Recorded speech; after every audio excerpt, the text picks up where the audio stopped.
Bienvenidos a este exclusivo y espectacular piso situado en el barrio de Justicia, en el centro de Madrid.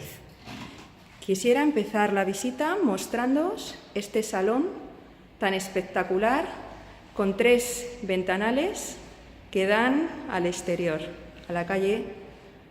Como veis, os vamos a mostrar las vistas que tiene.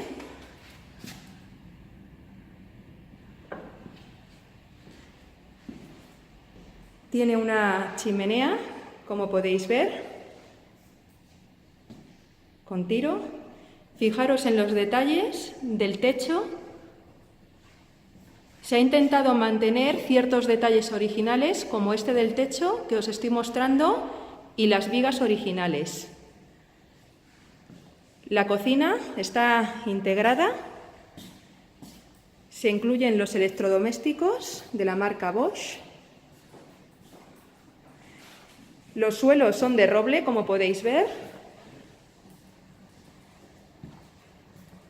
Las puertas son lacadas en blanco y ahora vamos a empezar por la primera suite, con su baño integrado.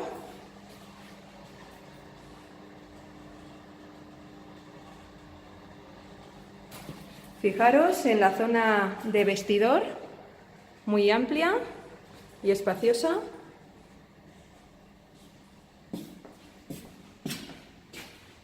Y pasamos a la habitación exterior y con el armario empotrado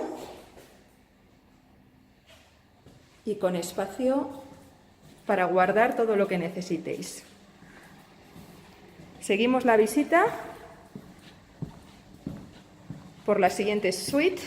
Antes mostraros que aquí hay otro baño.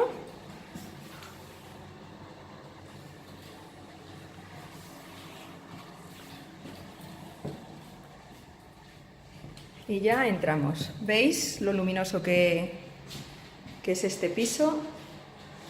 Este es el baño integrado, con plato de ducha. La zona de vestidor. Y por último, la habitación.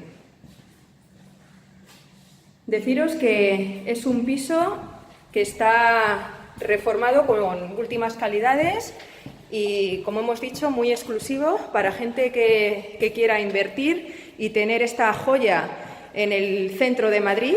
Puede ser una inversión de oro.